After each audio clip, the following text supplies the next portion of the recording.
Hello aspirants. India is on a mission to transform itself in digital economy and also a knowledgeable society. Hello everyone, this is Pratyusha. Welcome to Law Excellence. In today's session, we're going to discuss about various aspects related to digital India. Now, why is this digital India concept present in the news?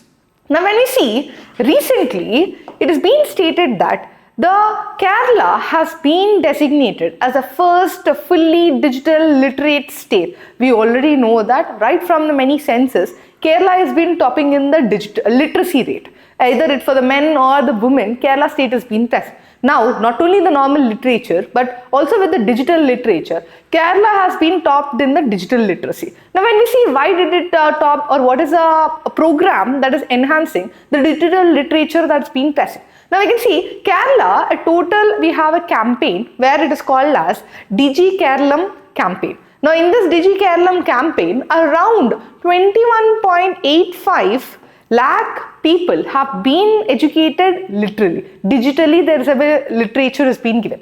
And this has been started in 2023 in Pullampara Panchayat. Later on, the whole state has been included in this program, and we have around 85 lakh households were surveyed, identified, and the knowledge was being imparted to them. Along with that, we have around 2.5 lakh volunteers have been involved in this program, and there is a second phase of the program will also be initiated where all the certificates, all the documents in the DigiLocker will be empowered. Then this is also having a highlight where around 105-year-old person was actually being digitally literate. Now, this is an achievement where the digital literature is not just for the rural or the urban or the youth that is being present, but here we are also concentrating on the elderly person. Now, when we see what is this digital India, how did this digital India transform, or what are the important achievements that are being present?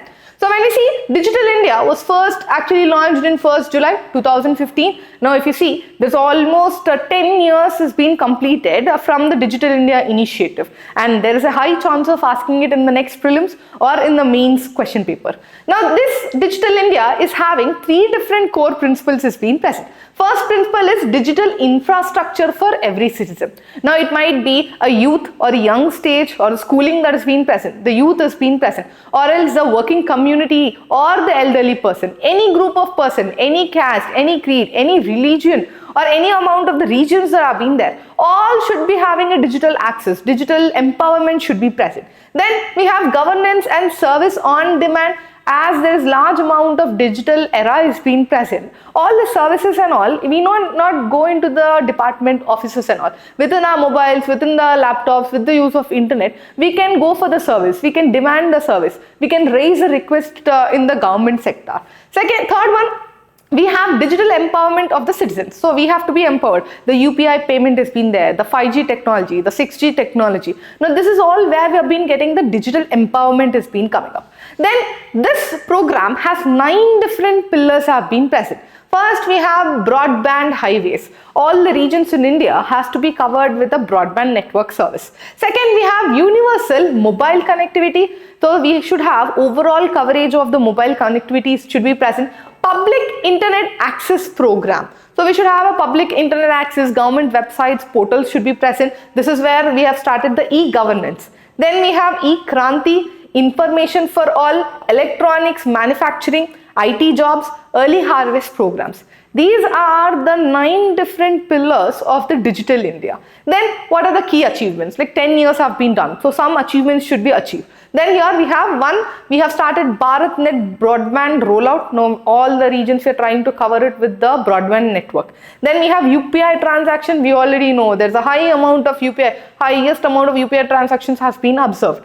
Then we have PMJDY, Jan Dhan Yojana accounts. Then we have e-government services, Ayushman Bharat, digital mission, DigiLocker, academic depository. Now these all are the different achievements which we have been observed. And recently we have been the national broadband mission in 2019 that has been there. Now we have aiming for 2.0 where we are trying to create 100 Mbps of speed should be given by 2030. So our speed should increase to 100 Mbps for all the regions in the rural India. Now this is what we have the NBM 2.0 is being present.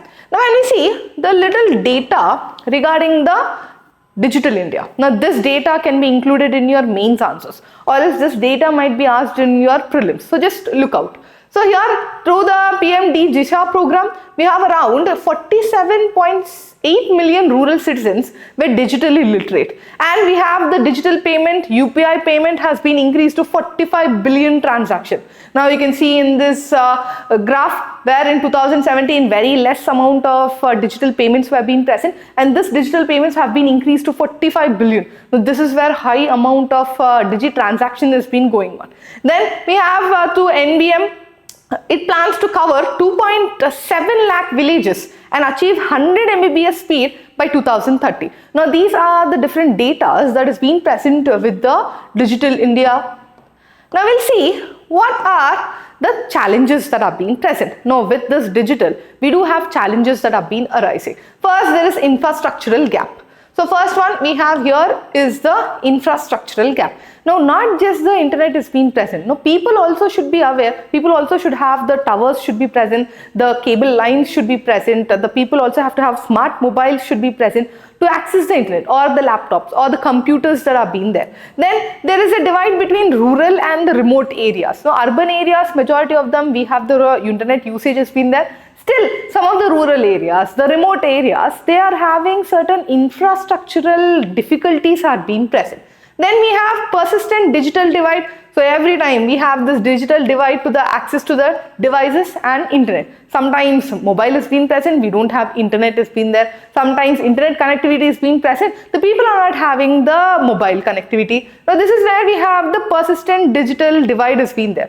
The other important one, cyber security risk is being present. Large amount of risk like cyber attacks have been there, data privacy is being lost. Now all these have been coming under the cyber security risk. Now this has been increasing with the increase of digital presence. Then there is a skill gap in the workforce. Now usage of this, for example, use of AI or etc. They are the next generation that's been present. Now use of them into this, very less people know it. Now this is where we have insufficient digital trainings. Now the digital era also requires certain amount of training to use an app, how and process has been there, application that's been going on. Then low awareness and the adoption of the digital services. Now still there is large amount of skeptical saying that it's very difficult to understand and go with all the internet process. Instead a person will be going and doing the particular services. Now this type of awareness has been still low. We have to work on this. What can be done to increase the digital India or success of this digital India can be achieved? One, we have to expand our digital infrastructure. All the rural areas or the remote areas should also be connected. Then we have a strengthening of the cyber security. As the threats are being there, we have to come with the firewall, cyber security and the server mechanisms. Then upskilling the workforce, whatever employees have been there, government employees, private employees, we have to have the upskilling of the technology. Then digital literacy and programs should be increased. Enhance citizen awareness, adoption of the DigiLocker. Then we should also ensure inclusive access for the elderly. It is not just the working community or not just the young people or the youth that has been there. Even the different able persons, even the elderly persons should be included in the Digi India process. Now when we see like this Digital India, we do have different digital initiatives brought by India. For example, we have Ayushman Bharat Digital Mission. Now in this one, we are integrating all the health record of the person in this sector. Then we have National Academic Repository, all the important files right from the SSC till your PG or the PhD. All the important academic records are being present in the DigiLocker. Then we have Internet Sati. This is a women-led digital initiative for the empowerment of the women. Then we have Kerala Fiber Optic Network. It is an state example that we can give. Then we have etc. like DigiLocker, e-hospitals, My Government, e-district, Digi Yatra. Now these are the different initiatives that India has actually been brought to increase the digital mission, increase the digital literature in the people. Now we'll see a single practice question regarding a prelims and the mains. Now we can see which of the following statements is or correct about Digital India achievement. First statement, Kerala has become first state in India to achieve 100% digital literacy. Then we have under PM G Disha, approximately 47.8 million rural citizens have become the digital literate. Then we have Ayushman Bharat Digital Mission aims to establish a digital health record system.